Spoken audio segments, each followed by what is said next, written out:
तर आपल्या अहमदपूर परिक्षेत्रामध्ये मागे 1 महिन्यापासून सतत बिबट्याचा वावर आहे आणि लोकांमध्ये बिबट्यांची भीती होती. तसेच काही भागामध्ये बिबट्याने कुत्रे अशा प्रकारे किल केलेली होती.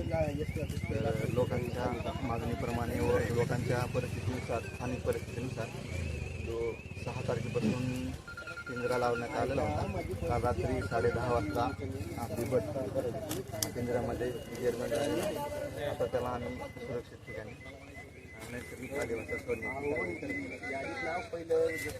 तर वन विभागाच्या मार्फत आपल्या वन विभागाचे जे अहमदपूरचं जे कार्यालय आहे त्या कार्यालयात फक्त 2च कर्मचारी जळकोट तालुका, त्याबद्दल काय म्हणाल?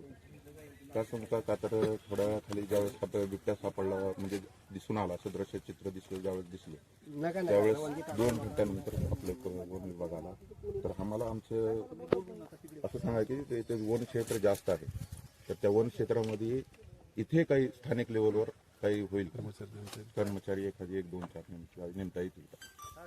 तर अहमदपूर परिक्षेत्रामध्ये वनक्षेत्र खूप कमी आहे आणि ह्या परिक्षेत्राचा कार्यक्षेत्र आहे तर 4 तालुके आहेत. 4 तालुके असल्यामुळे प्रत्येक तालुक्यामध्ये 1 वनपाल आहेत, त्यांच्या 1 गार्ड आहेत. अशा पद्धतीनं हा स्टाफचा आहे, कारण की आपल्याकडे वनक्षेत्र कमी असल्यामुळं जास्त कर्मचाऱ्यांची संख्या आपल्या ह्या भागामध्ये नाही. त्यांच्या हाताखाली काही वनमजूर वगैरे आहेत, प्रायव्हेट लोक दैनंदिन. त्यांच्या सगळ्यांच्या मदतीनं आम्ही संरक्षण, वन्यजीवांची रेस्क्यू ऑपरेशन ह्या गोष्टी करतो.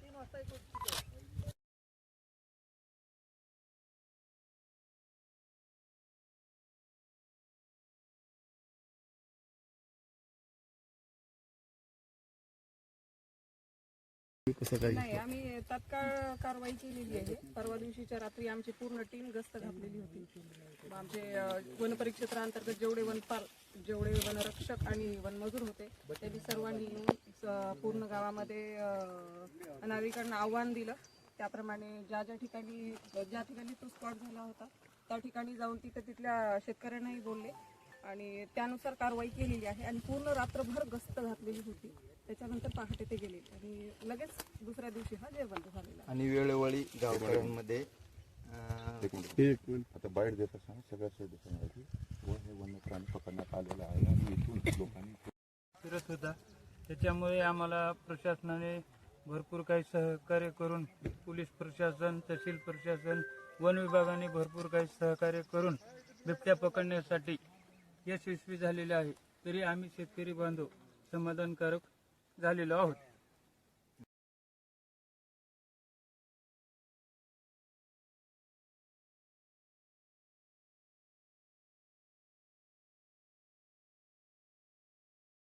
वन विभागानं भरपूर काही गस्त घालून, भरपूर काही सहकार्य करून त्यांचे आभार मानत आहोत.